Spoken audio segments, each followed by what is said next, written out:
Welcome. I'm your host, Pam Schmiel, the editor behind HempBeverageNews.com. For years, Terpene Belt Farms has supplied terpenes to formulators dating back to California's medical cannabis market. After merging with Nexus AgriScience, the company began breeding hemp varieties with specific terpene profiles for beverage formulators.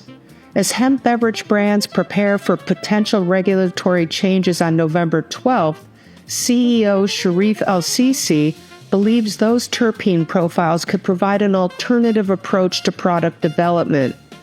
The company has developed a single-strain hemp terpene oil that is pursuing GRAS status with the FDA, and according to El-Sissi, could help brands create beverages with a more elevated experience without relying on THC. I sat down with Shareef to discuss how brands are preparing for a possible shift towards functional beverages, what formulators should consider when working with terpene science, and why he sees this as a potential plan B if THC-infused beverages face new restrictions. Let's welcome Shareef to the show. We started out as a company that wanted to produce cannabis ingredients legally and sell them across state lines. So we had to separate out the controlled substances, and we focused on primarily selling just the non-cannabinoid aspects of the plant. People call them terpenes in this industry. In traditional industries, it's essential oil when it's extracted using steam. And it's just feedstock for natural ingredient production, essentially. And as the business has evolved and we've kind of acquired our genetic supplier, and we now have this our genetic development arm. We're now shifting to serve markets other than the cannabis vaporizer market. That was our kind of start, was like, let's make cannabis-derived terpenes and sell them back to companies in their local markets so that they can make an authentic cannabis product. And if you're a brand, you can have 100% cannabis vaporizer that is repeatable across every market that you operate in without violating any rules, right? That was kind of like the genesis. Then we started experimenting with new applications. So terpenes, cannabis essential oil is hydrophobic. It doesn't really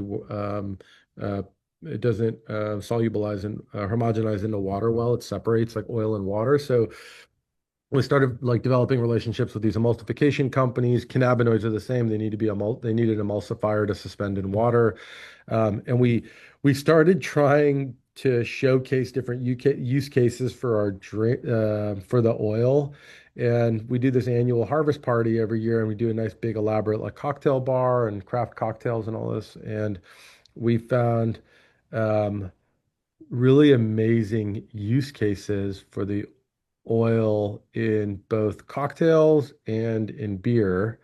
And what we found is that you can drive the same way that like an indica or sativa has directional outcomes when smoking cannabis. Those same kind of directional outcomes can be don't rely on cannabinoids alone. They can be paired with other combinations. And so we set out to establish a legal route into the market because food is regulated, whereas vape and inhalables are not. And after this long journey, we've gone through, identified a product that we wanted to take through the generally recognized as safe process. So we first started by kind of hiring and sourcing a really reputable safety and toxicology company, and they helped usher us through the process. We've completed a self-GRAS dossier, and now we're waiting for the FDA's response. I'm hoping to get no comments back, which would establish our FDA GRAS status, and we'd be issued a GRN number, which makes the ingredient usable in particular applications for food and beverage. And then we could take that application and go to secondary kind of regulatory approvals like the TTB, which governs the ingredients that can be used in an alcoholic beverage. So while the social beverage industry and the hemp beverage industry has kind of thrown that baby out with the bathwater, there's a reason why the hemp beverage industry has only been able to operate in convenience stores and in a limited number of chains like Total Wine, but they struggle to get into Walmart, Target, Albertsons, Kroger's, etc. So we wanted to create an ingredient which could be used in low concentrations as flavoring. And as you increase the concentration, we wanted to take that ingredient and begin to build a set of claims, dietary function claims, and provide appropriate substantiation and register the ingredient under the DSHEA, which is a secondary set of rules that governs what sits in between food and pharmaceutical, which are functional. So we're these are all the things that the industry like going to need to catch up to. So when all this kind of like regulatory shift is occurring, it's created an opportunity for us to provide continuity for brands who could, depending on the regulatory outcome, lose their hero ingredient in cannabinoids. And it's really not an industry that we've acutely been focused on because with the presence of THC as a hero ingredient, I think, in trying to shake the stigma of cannabis, anything that even had the essence of cannabis at all was being avoided, right? They were looking to try to mask the flavor of cannabis or even the essence of cannabis with traditional flavoring, and they were content creating, beverages that had really kind of lackluster effects. Like once you separate out the hundreds of chemicals, compounds that are produced in the plant naturally, you get a very kind of like numbing effect. While that's satisfactory for some, there's you lose the ability to have like mood improvement and mental clarity and all of these like outcomes that we're beginning to monitor through observational studies using EEG brainwave detection systems. We're now seeing that repeatedly we can create positive outcomes without any cannabinoid at all. We can also create really positive outcomes with very limited cannabinoids.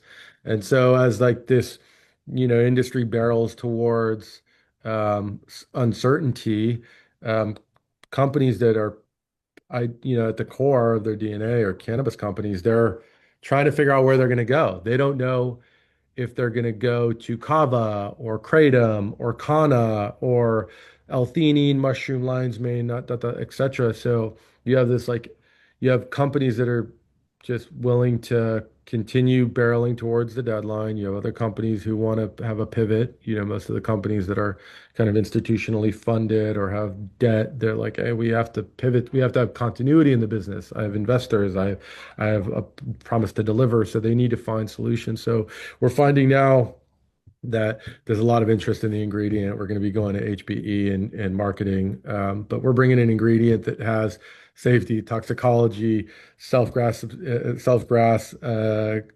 status, has clinical research behind it, and we're going to be kind of working with companies to say, hey, you can make a compliant beverage that still has the effect of a low dose drink. You can use a zero point 0.4 milligram per can plus one of our flavoring compounds to have a result that mimics a drink like a can and 2 milligrams of tea and 4 milligrams of CBD. But that that is a use case and an application that's really I think will be where a lot of growth comes from a sessionable drink. But the guys that are hoping for 50 or 100 milligram beverages, it's kind of wishful thinking. That stuff should have never made it on the shelf without tighter regulation. That is a high dose product. So we have opinions. They're not universally loved as a company.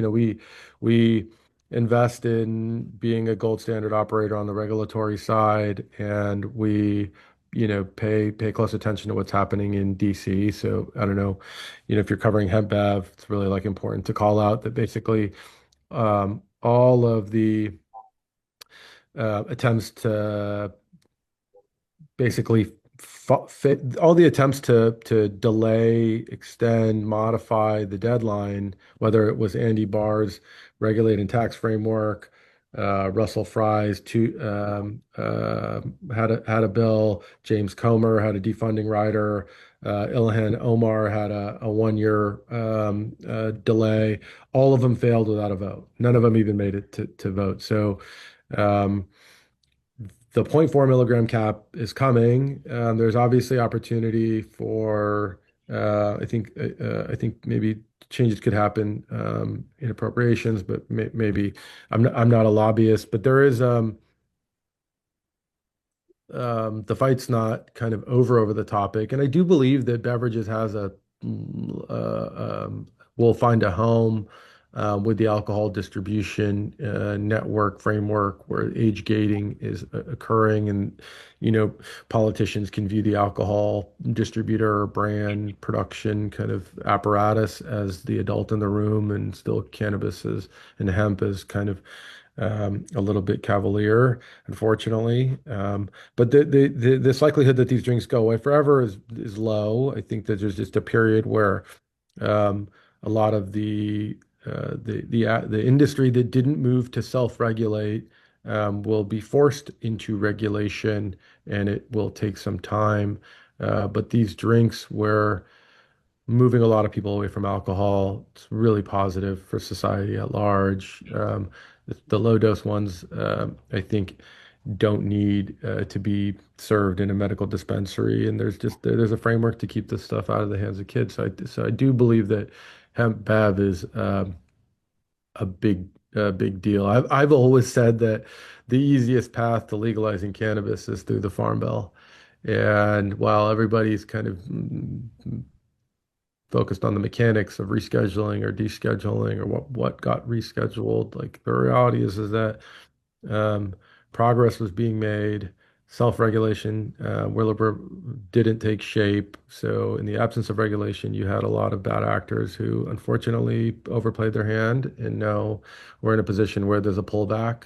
But it's not the end of the journey. I do really believe that this category, just not even hemp beverage alone, like the reality is a social beverage is not going anywhere. Alcohol is contracting. Alcohol, things that are not healthy are moving out the door. Synthetics, artificials, alcohol are being replaced by natural, plant-based, and alcohol alternatives. It doesn't mean that you can't get a buzz. You can still catch your buzz, whether you want it to last 15 minutes or hours. Like there's products that are becoming available, and I think that the regulatory environment will struggle a bit to effectively regulate some of these emerging brands who want to move fast, break things, and get their hands slapped and come into conformance over time. But the beverage industry also has it is a structured industry, right? If you're either competing with Coke or Pepsi or being acquired by Coke or Pepsi. So, while there's no clear path to developing a compliant beverage, we haven't seen the bigger players move into the market, but there will be a point where consolidation happens. Um, and just like whether it was hop water or it was, sparkling flavored water, new trends convert into acquisitions, and, then the marketing and distribution apparatus for those bigger companies takes hold. And we've seen this many times over. Um, and I don't know that the system as it's designed today will have a different outcome for hemp bev. Yeah, no, I totally agree with everything. I think at the end we're going to see a carve out. You see that t being talked about. I don't know how that could legally happen by November, but somehow there's going to be hopefully. Anyway, but everything you said, yeah. So Yeah. is your product or this formulation terpene based? Is Yeah. it is so it's a layer of terpenes that Not blended. We do the genetic development and the plan, and then what we actually have taken through the GRAS process was a complex oil as it came out of the plant. We don't blend things together to create it. That's really amazing. I know there's definitely a lot of work, some research work about trying to find, yeah, one strain that will treat a specific, you know, problem, Um, like Element, yeah. ailment or whatever, things like that. I know that's kind of being worked on, so it's kind of the same. Okay, Uh-huh. realize that you were in genetic, that was the whole like base of it. Because I Yeah. did just talk to a company Ibna, which is another, I guess, a competitor in a way, not really. Moving into very friendly company to ours, got a lot of respect for them, but they're moving into functional ingredients also. There's, Yeah, they just launched their beverage, yep. um, which has been, I'm Uh, sure you know all about it. Yeah. no, we work closely with them. I know that they were evaluating functional ingredients, and there's things are that the plant can produce that they can't source, that companies looking to formulate products with, they're just not really available on the market, only in research grade. So what we want to do is try to find and identify some of these unique compounds with unique functional properties and upregulate them to high enough concentrations so that we can be a supplier to Yeah. companies like Ibna or anybody any brand who wants to make a functional ingredient that, hey, there's this naturally occurring thing. Here's its defined function. Here you now have availability to do it. You So know, you're genetically manipulating plants, or obviously you're doing some gene editing to create it could this. be not, it could be conventional breeding also. It doesn't actually have to Oh, only rely on genetic engineering, oh. which is a word that encompasses a lot of different um, domains, but just everything that we've done up to this point is relying on conventional breeding. But um, there's something, it's really interesting.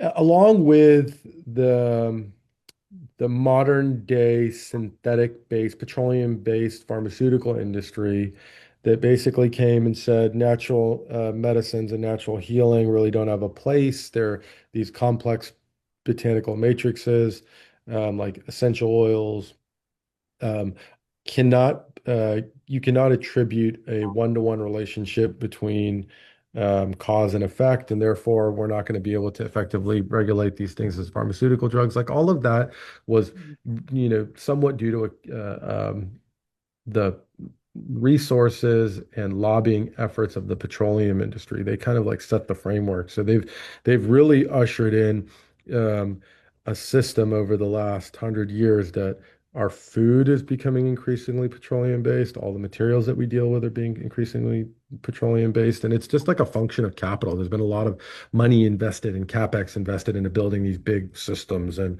oil refineries and, and all the kind of globalization of ingredient production and the reality is that flavoring and natural ingredients they serve as flavor and fragrance, but a lot of them also have function. These compounds interact with our body just the same way an essential oil in a diffuser has a particular effect. Like linalool is the primary constituent inside lavender. You put it in a diffuser, it has an effect. That effect is not it's not sold as a medication, but the reality is that everybody knows that linalool and lavender oil is relaxing. That same kind of concept can be translated into functional flavoring that can, depending on the chemical composition of a genetic variety, we can have different outcomes. So we can breed different plants for different outcomes or different sensory objectives. And I think over time, we're going to see these kind of natural ingredients take more market share from synthetic ingredients and a better understanding of their function and just general acceptance. The flavoring industry has said, no, flavoring ingredients have no function. We're not going to look over there, and regulators don't pay attention to any of this existing body of understanding. We're throwing that out the window, and we're going to treat our synthetic chemicals that are used for flavoring as just that and don't pay attention to what the efficacy is. And that's just not how nature works. So I think as consumer trend moves back towards clean label as organizations like Maha gain momentum and synthetics come under scrutiny. I think we're going to see a better understanding and adoption of natural ingredients that have function associated with them. And I think that everybody Yeah. believes that at the core, natural, whole foods, all these things are actually better for you. So I think we want to be a champion of that movement. Um, Try to continue to rely in this world of flavoring and bring that to beverage because I think beverage is that you how many times do you consume a beverage every day? It's like one of these like foundational Yeah, things. It's like breathing, right? So that's and true. and that's why you get so much interest in new categories and brands that are in beverage. Like the people, you can go from idea to viral brand to a sale of that brand, and then just like an institutionalization of an entire category in a matter of a handful of years. And then we just continue to add new categories and guess which categories are dying along the way? The ones that aren't good for you, the ones with synthetic flavoring, loaded with sugar, Yeah. corn syrup. So Coca-Cola this gone. like this innovation cycle it's really positive. It's just going to have Yeah, it positive is. impacts for the broader population. And it's not in beverage only, it's food everywhere. It's Yeah, happening. yeah. No, I'm totally with you. Absolutely. I think the key though is that the timing is perfect for your company for Ibna. I think it's a real perfect opportunity. Obviously, your moment is here, but I think the real key is if people don't feel some sort of an effect, and I'm not meaning psychoactive that it's going to fail. Like I feel like it's going to be similar to CBD. That's the reason CBD failed because it's not, it's more like a nutraceutical. You don't see how it's, Yeah. taking your inflammation down or things like that. But so that's why, this formulation by Ibna, with their new drink that they just came out with, um, supposedly is really backed by, hits a bunch of receptors in your body. It's all targeted, layered, blended to hit these things. Yeah. So somebody who has like a sensitive, I'm a high tolerance, I probably wouldn't feel it, but somebody Yeah. who has that sensitivity, I think, as long as they could get some sort of relief or whatever, then I think we have a chance of pushing those things forward. You see Is in the that news this week, a company called Trip is yes, I think yes.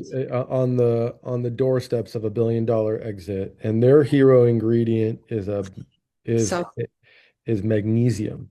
Okay, and oh, if you can imagine that magnesium is being adopted, magnesium-based beverages are being adopted as dietary supplement drinks and finding that type of reception, that there is there are going to be more hero ingredients with function, mushroom-based ones, cannabis-based ones, mhm, that are going to kind of come in the footsteps of um, companies like Trip.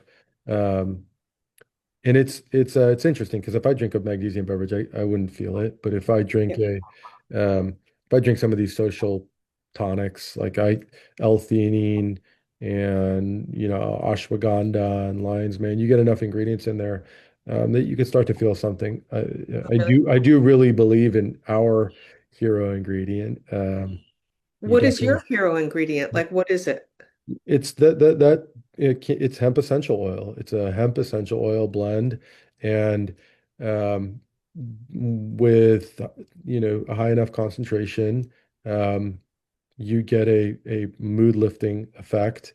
And rather than kind of letting people figure it out on their own, we're kind of working through all of the claim substantiation and survey data that's needed to demonstrate really with peer-reviewed science that, hey, with a particular use case of these ingredients, you can develop really interesting effects. And it's not just one, it's all just based on the composition of the product. And over time, Yeah. we're going to make more mood states, and will, I think you'll have a over time you could have a beverage that you drink before you go to a comedy show because you want to, laugh more, or one that wants to help you sleep. All the benefits that you find in cannabis really kind of boil down to a lot of the composition of the non-cannabinoid ingredients. It's not quite as heavy as um, cannabis, but I think um, the average consumer who isn't inebriated 5 days out of the week, um, will really find that these low dose, light function ingredients are going to be really, well adopted Yeah. just for homeostasis, for just general health. Consuming a six pack of beverages that make you feel a positive lift in your mood is going to do much more for you than drinking a six pack of, unflavored sparkling water, or God forbid, a six pack of Coca-Cola. Right, right, right. I like using the homeostasis angle because I feel like I actually recently was kind of using that without the cannabinoids, referring to that because I feel like that's what they do. It kind of just puts our whole and the evening drink. I hate to keep going back to it, but Yeah, that's the whole point because it's hitting all these different receptors. for So sure. so the hemp essential oil that you're getting single strain. Mhm. So if it's not really cannabinoid, is there CBD in it or? No, no, totally, Oh, totally non-detectable levels of cannabinoids. So the FDA and kind of all of this like science, safety, oh yeah, toxicology okay. rigor to make a product that can actually be used as a food ingredient requires concentrations of cannabinoids down into the single parts per million. Um, so, so no, it's effectively non-detectable amounts. Obviously there's some trace there, but that is kind of that's a gating matter for the regulatory agencies. So, they've described that as being sourced from the flowering tops of the plants, but when you really boil it back, there's a few ingredients from hemp that have been allowed to be sold as food. So hulled hemp seeds sold as hemp hearts, and then hemp seed oil. And both of those have a defined cannabinoid concentration that's allowed those things to be effectively regulated as food. So there's a playbook out there that we needed to follow. That's cool. I love highlighting that as well, that you're one of the first to kind of go down that path and figure that out. And The uh third. We'll be the third when the dust is settled. But I think that once we've kind well, of I done mean, all the besides Epidiolex or something like right. Well, who's the second? Yeah, that's big business. Where Oh yeah. the Oh, pharmaceutical rigor is something else. who else has been going down this path that's turning? Oh, I think Manitoba Harvest is the company that's gotten the food approvals, but I think Oh, Epidiolex and Marinol, oh yeah, yeah. those But are that the but not in the way that you're talking about, that it could be a food additive, it could be go to beverage, or it could just be actually how I'm seeing this also is, which I think is pretty cool, is it would be an ingredient in a formulation that you're adding to a cannabinoid like THC or any minors or yeah. whatever to enhance, to bring on the entourage effect because what's happening is we haven't figured, nobody's really taking time to figure out the combination of how these other terpenes or volatiles are, like you're saying, they're the ones who are actually creating that feeling. So, So, so so if you figured out what that combination is for these different mood states, then you add it to that combination or not, you know, yeah, that, no, so there is ways that you can measure these things, and in this latest observational study that we're in the middle of right now, we're pairing. Um, we're testing a placebo with no terpenes or cannabinoids against just terpenes, just cannabinoids, and terpenes and cannabinoids together. cool. And while we have anecdotal kind of hypotheses, I think that we're going to wait and let the data speak for itself, and make sure that that product that we make those recommendations and that application and give the guidance to our customers that say like, hey, this is how you can make an ingredient. They can make it onto the shelves of a big box retailer. This is what the box you need to fit in. We're not going to go out and do the you know the regulatory work for your cannabinoid ingredients, but we've done our Yeah, part to promote it because the reality is that even the zero point 0.4 milligrams that's being proposed, it's still a regulatory orphan status. You still actually are just sitting in a non-enforcement area. You don't have clear approval to use that as a food ingredient. It's not an approved food. It's not a dietary supplement without the work being done. So it more needs to be done. This is all that zero point 0.4 does, zero point 0.4 milligram of THC does is said that there's not going to be any enforcement of products that are complying with that because it's not illegal from a controlled substances or perspective.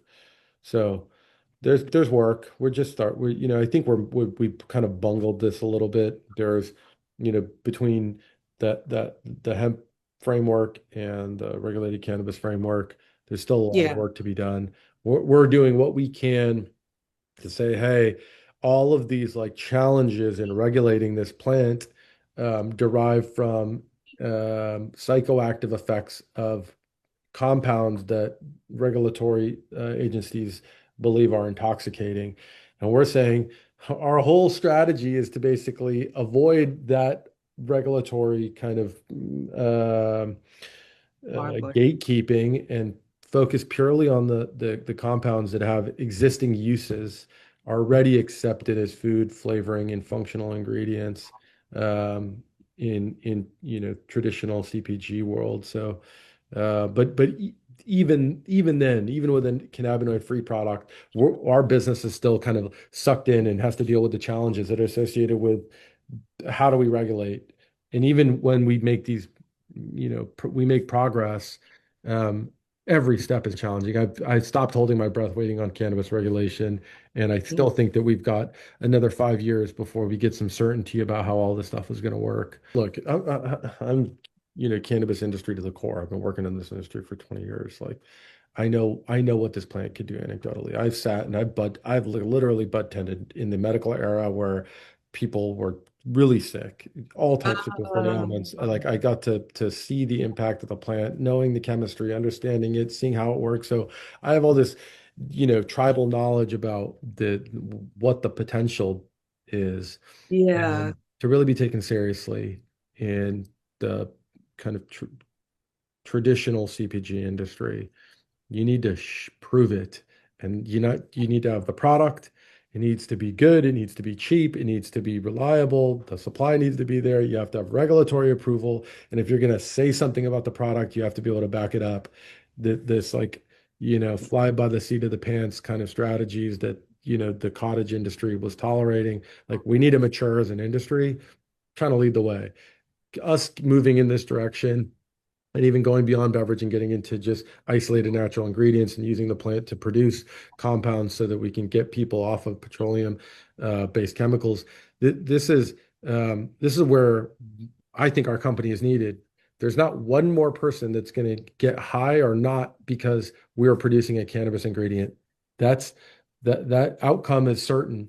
So now we just continue moving along. Like I feel confident that the adult use and medical cannabis industries are going to blossom globally. Proliferation is here, and those fires are getting flamed. Whether the U.S. like trips through their modernization or not is totally up to them. We're going to take in the plan and bringing people that were consuming alcohol and bringing them over into becoming cannabis yes, adjacent. And we're also going to take ingredients that were produced naturally in the cannabis plants and get them into traditional food yes, as flavoring ingredients onto the shelves, replace more petroleum. And we're just going to continue to grow and expand. And I believe that this is just a start. I am one of the believers that, the cannabis or hemp plant could lead a revolution in materials and synthetics and building materials, like all of these things. Food, flavor, fragrance is one of them. So we're doing our part. I know that, a lot of people that are in this kind of coming up to this HPE, they're doing the same thing. They're eating the lunch of alcohol. I've got a lot of opinions about what alcohol does to you on a physical and spiritual level. So I'm happy to see cannabis making their way and piercing the veil. It's unfortunate that there's going to be a slowdown in the regulatory environment, but it is inevitable. Not only are we going to get the products distributed nationally and internationally, but the alcohol companies are the ones that are going to do it. They're also going to change. They're going to Yeah. put on a different jersey and begin to promote healthier products. And that same trend can be seen in alcohol, it can be seen in tobacco, it can be seen in food, like it can be seen in automobiles and in industrial industry. Like it just look around. The trend back to natural and healthy and more spiritual aligned is kind of happening all around us. So And then actually, so my last question, because I just want to make sure this is correct. So the strains that you're breeding mhm, specifically for mhm. each essential oil, are there different ones that are coming out, or is this your first, the one you're talking about? Is that your first? We've taken one ingredient through the GRAS process. Oh, okay. We have um, probably 50 unique compositions in our portfolio that we commercialize into non-food applications. And then we have hundreds of varieties that are in development behind that. And now that we've had this good fortune of partnering with our genetics supplier, and now we're all operating under one roof, um, we're now starting to accelerate development. So things that are niche and obscure and really weren't the focus for breeders looking to make smokable flower, which is all of the breeding basically that's occurred in cannabis for the last, God knows how many years. We're now we've been in development with um, varieties that serve a different purpose, and we're going to start bringing those to market. So I think along the way, we'll turn some heads in the kind of traditional cannabis breeding industry, but it's all for us about kind of going downfield and like leveraging the plant's capability that, and being very efficient in photosynthesis and being just a really efficient biosynthesis engine. So we're moving towards that world, and yeah, there's new products every year. That's great. Yeah. Great. Wow. Thank you. That's terrific. I love to see the different ways, like, like you're working differently than Edna, the different ways everybody's kind of working on all this stuff. So, Yeah. the different terpene houses, Yeah, for in sure. the industry. Yeah, I like it. It's great. So thank you so much.